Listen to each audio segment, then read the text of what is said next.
Hello बच्चों, अभी हम क्लास 8 साइंस चैप्टर 11 कर रहे हैं, है ना। तो अभी हमने पिछले 2 वीडियो में इस चैप्टर का जो है मून का फेसेस कर लिया, फिर उसका फर्दर एक्सप्लेनेशन देख लिया। अब हम स्टार्ट कर रहे हैं इस चैप्टर का अगला पार्ट, दैट इज 11.2, और वो क्या है? कैलेंडर्स। क्या है? कैलेंडर्स। तो अब कैलेंडर का कैसे क्या आया, पहले वो देखते हैं कि सन आपको देखता क्या है कि भाई ईस्ट वार्ड में राइज हुआ और वेस्ट में जाके सेट हो गया, है ना। हर दिन ऐसा होता है, ठीक है। और और ये क्यों हो रहा है? ये सारा हो रहा है अर्थ के रोटेशन की वजह से, जो भी आप देख रहे हो, है ना, कि अर्थ अपने एक्सिस पे रोटेट कर रहा है ना। और ये जो नेचुरल साइकिल है जिसकी वजह से, किसकी वजह से हो रहा है? रोटेशन ऑफ अर्थ की वजह से। ये क्या दिखा दे रहा है आपको? ये दे रहा है आपको दिन, है ना। तो आपका जो एक यूनिट आया डे, डे कैसे आया? अर्थ के रोटेशन से। किससे आया? अर्थ के रोटेशन से। अर्थ रोटेट करेगा तो आपके पास क्या फिनोमिना आएगी? डे वाली, है ना। और जो एवरेज टाइम ले रहा है सन, है ना, इसके हाईएस्ट पोजीशन से, है ना, इन स्काई एक दिन, और अगले दिन सेम पोजीशन पे जाने के लिए, मतलब ऐसा माने आज आपके सन हेड पे है, फिर कल सन आपके हेड पे आए, कितना लग रहा है उसमें? लगभग लगभग लगभग लगभग 24 घंटे लग रहे हैं। 24 घंटे से थोड़ा सा कम होता है। तो ये, इसको क्या बोलेंगे आप? Mean solar day. तो मीन सोलर डे क्या है? मीन सोलर डे है, ये क्या है? सन, है ना। सन पोजीशन चेक किया हमने, सन पोजीशन, है ना। कौन सा position? Same from first day to second. आज सन जिस पोजीशन पे है, कल सुबह अगर मैं कल देखूं, कल सुबह दोपहर शाम जब भी है, सेम पोजीशन में मुझे सन देखना हो, तो उसमें कितना गैप लगता है? 24 घंटे का गैप लगता है ना। कि भाई मैंने आज का सनराइज देखा, कल का सनराइज देखा, गैप कितने का है? 24 घंटे का। कल का सनसेट देखा, आज का सनसेट देखा, गैप कितने का है? 24 घंटे का, है ना। फिर उसके बाद आपको ये एक्टिविटी करने के लिए बोली गई है, सेम, है ना, कि आप दिन के अलग अलग टाइम पे शैडो देखो और उस शैडो को प्लॉट कर लो। सेम शैडो नेक्स्ट डे देखो, फिर दोनों के बीच में गैप जो है वो आप क्या करो? रिकॉर्ड करो, है ना। और अब अगला देखते हैं कि जो मून का फेस है ये हमें एक अलग साइकिल देता है ना। The moon takes about 29.5 days to cycle through all its phases, है ना। तो कहीं देखोगे आप 27.5 दिया होगा, कहीं 29.5 दिया होगा, तो हम अपने एग्जाम के लिए 29.5 ही याद करके चलेंगे, ठीक है। आप गूगल पे देखोगे तो बहुत सारी जगह पे आपको 27 पॉइंट समटाइम दिखेगा, है ना। बट हमें यहाँ पे कौन सा याद रखना है? एग्जाम में क्या लिख के आना है? 29.5 डेज के हिसाब से। तो इससे क्या निकल के आया? 29.5 से क्या निकल के आया? यहाँ से निकल के आया लूनार मंथ बोलते हैं इसको, बट क्या बोलेंगे जस्ट इसको? मंथ का कॉन्सेप्ट निकल के आया। मंथ किससे होता है? मून साइकिल से। ऐसा बस समझ लेते हैं, फेसेस ऑफ मून बोलो या मून की साइकिल बोलो, ठीक। और अर्थ क्या कर रहा है? अर्थ सन की तरफ रिवॉल्व कर रहा है और लगभग लगभग 365 नहीं लेता है, इससे कम लेता है ना। सॉरी, थोड़ा ज़्यादा लेता है, 365 डेज और लगभग लगभग एक क्वार्टर डे, है ना। तो इससे क्या निकल के आया आपका? जो अर्थ रोटेट कर रहा है सन के चारों तरफ, इससे क्या निकल के आया आपका? ईयर।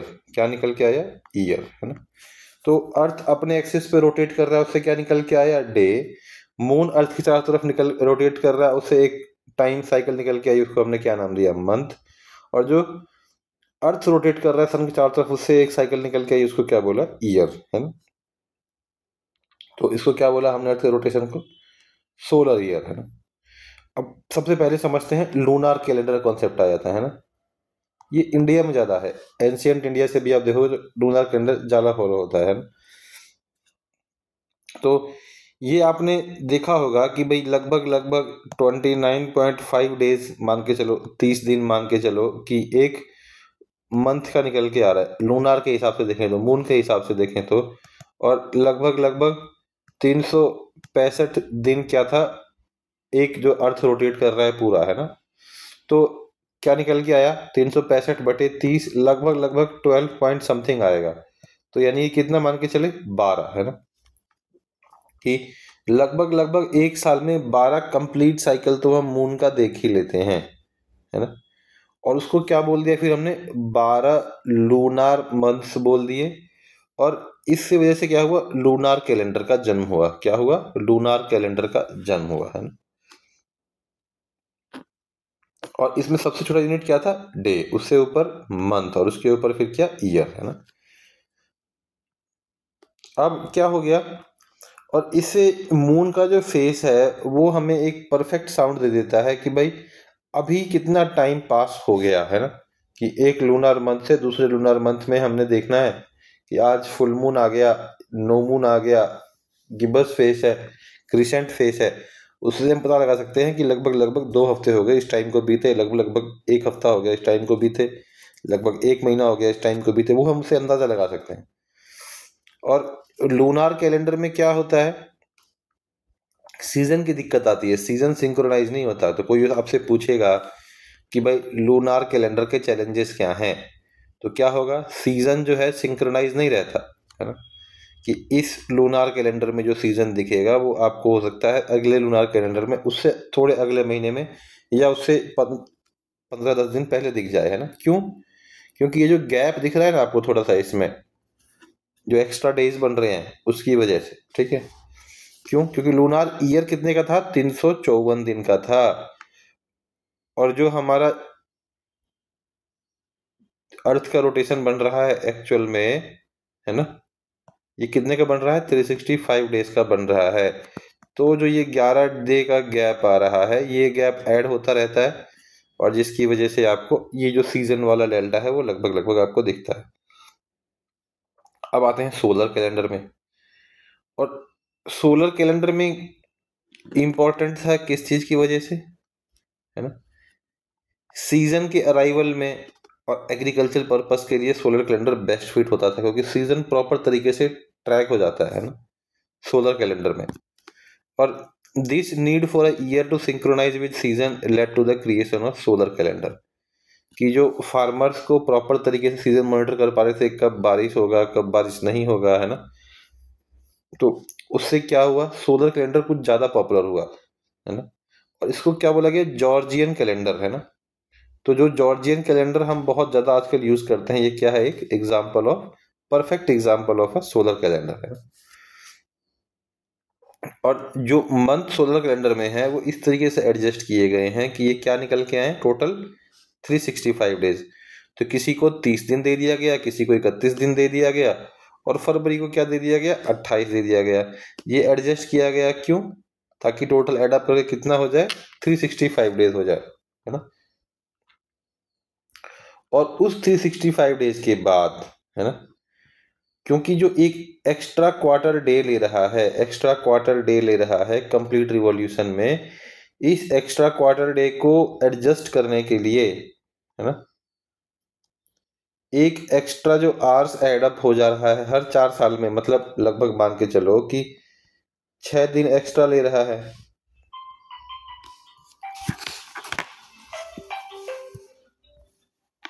कि भी आज जो रोटेशन में टाइम ले रहा है अर्थ, वो कितना ले रहा है, लगभग 365 दिन और लगभग 6 घंटे, है ना। कितने, 6 घंटे, यहाँ पे मैंने डे लिख दिया था।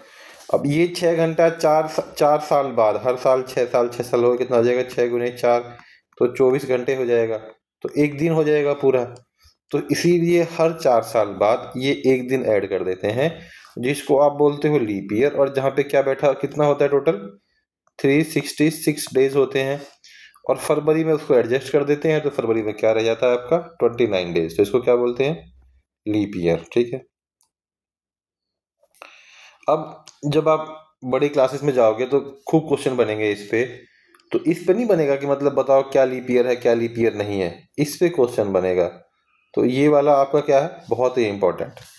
अब क्या कह रहा है कि अर्थ जो है स्लाइटली लेस टाइम, मतलब 365 और दिन और 6 घंटे नहीं लेता, इससे थोड़ा सा कम लेता है, कुछ मिनट क्या होते हैं इससे कम होते हैं। तो क्या होता है, अब इसकी वजह से क्या हो गया, हर 4 साल में तो आपने एक ऐड कर दिया है ना, बट ये जो कम है, कुछ मिनट जो कम हो रहे हैं, उस मिनट को कम करने के लिए क्या किया गया, हर 100 साल में, हर 100 साल बाद, मतलब 1700 हो गया, जैसे 1800 हो गया, 1900 हो गया, इवन दो ये लीप ईयर थे नॉर्मल, क्योंकि हर 4 साल बाद आता है, बट वो जो टाइम शॉर्ट हो रहा था उसको एडजस्ट करने के लिए इसमें क्या किया गया, इसको लीप ईयर नहीं माना गया, फरवरी में 29 दिन नहीं दिए गए, ये ईयर 365 दिन का ही माना जाता है। ठीक है, और इसी वजह से यहाँ पे क्या है कि जो कैलेंडर में लैग बन रहा था, उस लैग को क्या किया गया, एडजस्ट किया गया है ना।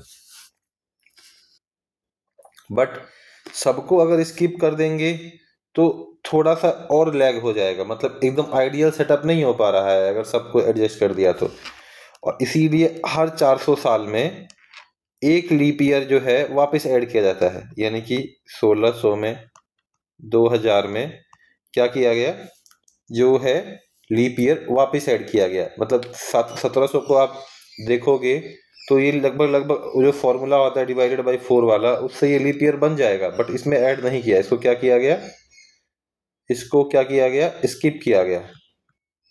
बट कुछ ईयर्स ऐसे अगर हम स्किप करते रहे तो लैग कुछ ज़्यादा हो गया, उस लैग को एडजस्ट करने के लिए हर 400 साल में क्या किया गया, लीप ईयर जो है स्किप किया गया, यानी कि 1600 में, 2000 में, है ना, इसमें क्या किया गया, स्किप किया गया है ना। और ये जो प्रॉपरली वो लोग 100 साल में, 400 साल में, 4 साल में जो प्रॉपर एडजस्टमेंट कर रहे हैं, जिसको हम करेक्शंस बोलते हैं, ये क्या करता है, एकदम सिंक्रोनाइज रखता है चीज़ों को, किसके हिसाब से, सीजन के हिसाब से। ठीक है, अब पहले हमने क्या पढ़ा कि सीजन आता है किसकी वजह से, अर्थ रोटेशन की वजह से आता है, around the sun and its movement from the spring equinox to winter equinox and back. कि सीजन आता है कि अर्थ जाता है सन की तरफ, चारों तरफ घूमेगा, और क्योंकि अर्थ टिल्ट है इसकी वजह से क्या बना, आपका पूरा सीजन वगैरह बना है ना। और the time between successive spring equinox is called tropical year. कि एक स्प्रिंग इक्विनॉक्स से दूसरा स्प्रिंग इक्विनॉक्स आया तो उसको क्या बोलेंगे, ट्रॉपिकल ईयर, है ना। तो इक्विनॉक्स मतलब क्या, डे और नाइट बराबर, तो स्प्रिंग के मंथ में हुआ, स्प्रिंग सीजन में हुआ, तो क्या बोलेंगे, स्प्रिंग इक्विनॉक्स। तो जो जॉर्जियन कैलेंडर है ये किस पे बेस्ड है, ट्रॉपिकल ईयर पे। तो जॉर्जियन कैलेंडर क्या है, प्रॉपर ट्रॉपिकल ईयर पे। हमने पहले ही बोला था कि जॉर्जियन कैलेंडर के हेल्प से हम सीजन को बहुत ही परफेक्टली मॉनिटर कर पाते हैं। ठीक है, अब हमने ये भी देखा कि सनराइज और सनसेट चेंज होता है क्योंकि अर्थ क्या कर रहा है, सन की तरफ, चारों तरफ रिवॉल्व कर रहा है। तो जो अर्थ की पोजीशन होगी उसके हिसाब से बनेगा कि क्या सनराइज होने वाला है, क्या सनसेट होने वाला है। ठीक है, तो the time duration required for same star to rise again at sunset is called sidereal year, है ना। क्या हो जाएगा, सिड्रियल ईयर है। अब सिड्रियल ईयर में जो है, जनरली हम ज़्यादा इसको पढ़ते बढ़ते नहीं है, बट अगर हम एक स्टार में, मतलब ध्रुव तारा मान के चलो, है ना, उसको एक पोजीशन पे देखा, उसी तारे को दोबारा एक पोजीशन पे देखना हो तो उसको क्या बोलेंगे, सिड्रियल ईयर। बट सिड्रियल ईयर जो है ट्रॉपिकल ईयर से जस्ट 20 मिनट ज़्यादा होता है ना। तो सिड्रियल ईयर क्या होगा भाई, जो आपका ट्रॉपिकल ईयर है वो कितने का है, 365 दिन 6 घंटे का, और सिड्रियल ईयर क्या होगा, 365 दिन 6 घंटे 20 मिनट का। ठीक है,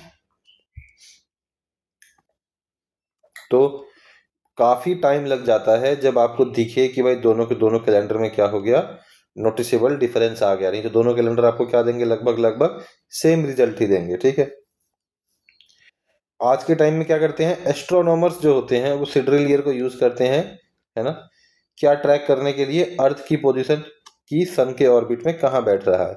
तो ये खाली साइंटिस्ट के लिए है, normal day by day uses में इसका इतना रोल नहीं है। ठीक है,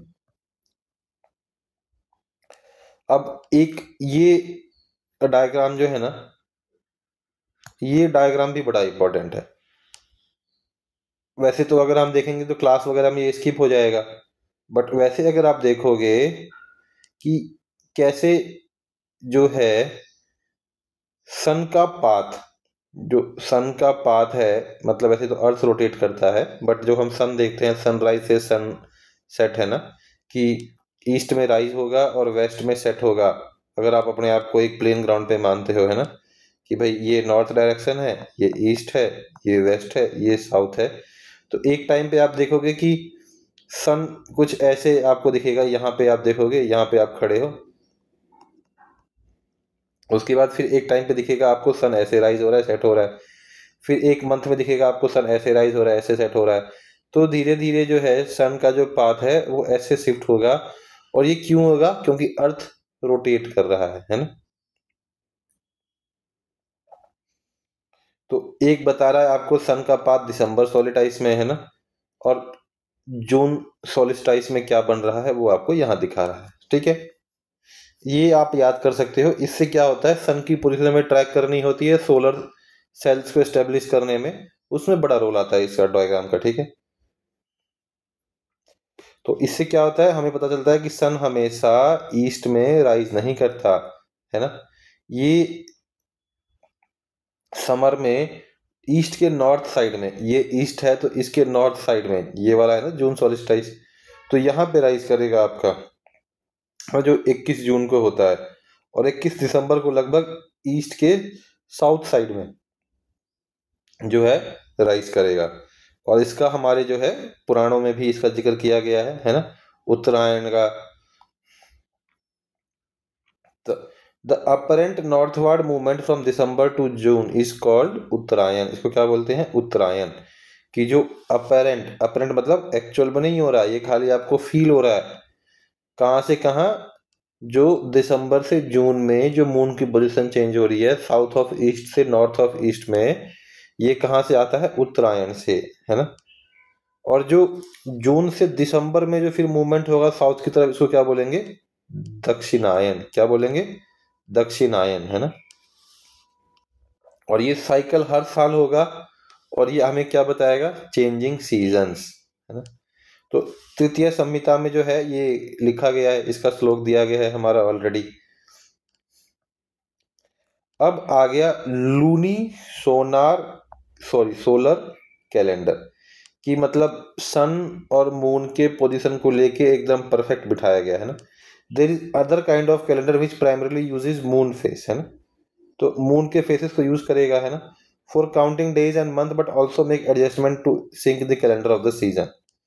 तो ये कौन सा हो गया? लूनार, मतलब मून, मून की पोजीशन के बेस पे। जो 12 महीने हैं वो तो हमें पता है कि 12 साइकिल मून करेगा एक साल में, तो कितना हो गया? 354 दिन हो गया, तो 11 दिन का गैप हो गया।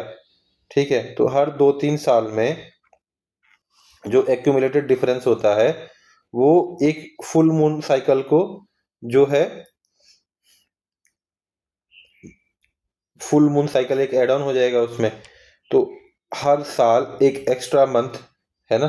तो हर कुछ साल बाद, 2 साल बाद, 3 साल बाद, 4 साल बाद एक एक्स्ट्रा मंथ है, इसका बोलेंगे अधिका मास, है ना, और इंटर कैलरी मंथ। और ये कुछ कैलेंडर में फिर क्या हो जाता है? ऐड कर दिया जाता है। This keeps the solar year and lunar inner cycle in step. तो इससे क्या होता है? सोलर साइकिल और लूनार साइकिल क्या होते हैं? एक साथ दोनों जुड़े रहते हैं। कि जो सोलर मंथ है और जो लूनार मंथ है, दोनों का आप नेमिंग देखोगे तो वो लगभग लगभग आसपास ही होता है। वो इसीलिए होता है क्योंकि हर कुछ साल बाद आप जो है एक फुल मून साइकिल ऐड कर देते हो, तो वो अधिक मास, अधिक मतलब एक्स्ट्रा मंथ, है ना, जो ऐड हुआ उसकी वजह से लूनार और सोलर क्या रहते हैं? इन सिंक रहते हैं। तो इसको क्या बोल रहे हो आप? लूनी सोनार कैलेंडर। ठीक है, और ये जो आप देख रहे हो, जो महीने देखते हो, चैत, वैशाख, ज्येष्ठ, आषाढ़, श्रावण, भाद्रपद, अश्विन, आश्विन, कार्तिक, माघ, माघीर्ष, और अर्घयान बोलते हैं उसको। फिर उसके बाद पौष, माघ एंड फागुन, है ना। ये कुछ कम्युनिटीज में बोला जाता है, कुछ कम्युनिटीज में हिंदी मंथ बोलते हैं इसको, है ना। कि the new month start from the first day after new moon and and on the day of new moon.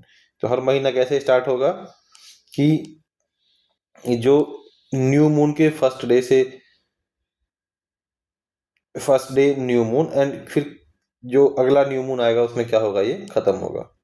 और इस कैलेंडर को कैसे बोलते हैं, अमंत। क्या बोलते हैं इनको, अमंत, है ना।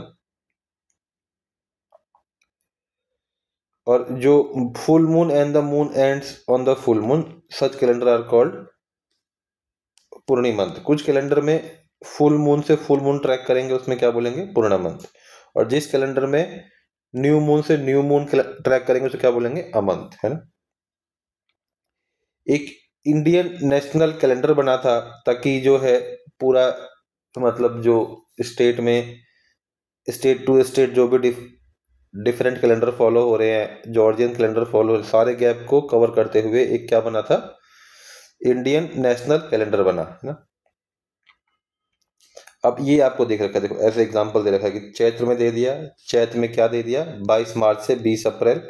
वैशाख दे दिया, क्या दे दिया, 21 अप्रैल से 21 मई। ज्येष्ठ दे दिया, क्या दे दिया, 22 मई से 21 जून। तो उसमें क्या किया, हिंदी मंथ भी दे दिया या फिर लूनार कैलेंडर का मंथ भी दे दिया, और उसके नीचे दिखा दिया कि जॉर्जियन कैलेंडर में वो डेज कैसे फॉल हो रहे हैं, ठीक है। अब सोलर कैलेंडर में है ना 365 दिन है, तो year begins on 22 March which is a day after the spring equinox, ठीक है। तो क्या कह रहा है कि a national calendar by the government of India is used along with Georgian calendar for multiple official purposes. और इसमें क्या हो रहा है, जो इन्होंने बनाया है उसमें 22 मार्च को ये न्यू ईयर का देते हैं, जो क्या होता है, जस्ट स्प्रिंग, जो वसंत का जो इक्विनॉक्स आता है आपका जून 21, उसके, सॉरी, जो आपका स्प्रिंग इक्विनॉक्स आता है मार्च के मंथ में 21 मार्च को, उसके जो एक दिन 22 मार्च से क्या हुआ, इन्होंने एक न्यू ईयर का कॉन्सेप्ट दे दिया। तो जॉर्जियन कैलेंडर से हटके, है ना, तो in the national calendar have either 30 और 31 डेज। तो लगभग जॉर्जियन कैलेंडर से ही फॉलो करके इन्होंने क्या बनाया है, अपने हर मंथ में 30 या 31 दिन के हिसाब से ही सब कुछ रखा है। The name of these month were taken from traditional India calendar. Hindi calendar है हमारा, जो लूनार कैलेंडर है, उसको मॉनिटर करके क्या किया गया है, इनको नाम दिया गया है। और दो सेकेंड टू सिक्स हैव 31 दिन and the rest have 30 days. Second month से 6 मंथ तक क्या दे दिया, 31 डेज दे दिया, और उसके बाद क्या दे दिया, 30 डेज दे दिया। The leap years are match to जॉर्जियन कैलेंडर। तो जॉर्जियन कैलेंडर में जो लीप ईयर होगा वो हमने अपने वाले में दे दिया, इंडियन कैलेंडर में, है ना। और the calendar by adding a day to Chaitra. तो चैत महीना है, उसमें क्या कर दिया, एक दिन आपका ऐड कर दिया, जो क्या है, first month of the year. In such years in new year beginning on March 21 of the Georgian calendar. तो जॉर्जियन कैलेंडर में जो लीप ईयर होगा, तो वैसा लीप ईयर हमने अपने किस में कर दिया, इंडियन कैलेंडर में कर दिया। और उस दिन जिस साल लीप ईयर होगा उस दिन इंडियन कैलेंडर के हिसाब से न्यू ईयर कब स्टार्ट होगा, 21 मार्च को, ठीक है। अब 1952 में, कभी सुना है हमने, ये याद रखना है कि कैलेंडर रिफॉर्म कमेटी कब बनी, 1952 में, है ना। कि गवर्नमेंट ऑफ इंडिया ने क्या किया, कैलेंडर रिफॉर्म कमेटी बनाया, क्या एग्जामिन करने के लिए, all existing calendar which were being followed in country at a time to recommend an accurate and uniform calendar the whole of India. ऐसा कैलेंडर बनाओ जो पूरे इंडिया में यूनिफॉर्म मॉनिटर हो सके, है ना। तो इसको क्या बोला गया, यूनिफाइड नेशनल कैलेंडर, है ना। ये 21 मार्च 1956 सीई से, दैट इज 1 चैत्र 1878 साका, है ना। और the Indian calendar follow the general principle that of the Surya Siddhanta. जो सूर्य सिद्धांत हमारे जो एंशियंट बुक है, जो पुरानी बुक है ना, सूर्य सिद्धांत के हिसाब को फॉलो करते हुए हमने जो क्या बनाया, इस कमेटी ने कैलेंडर क्या किया, रिकमेंड किया। मेघांत साहा जो हमारे एक साइंटिस्ट थे, उनका इसमें जिक्र किया गया है। उन्होंने साहा इक्वेशन निकाल के दिया है ना। Saha institute of nuclear physics in Kolkata establish हुआ इनके नाम पे, इनको रिस्पेक्ट देने के लिए।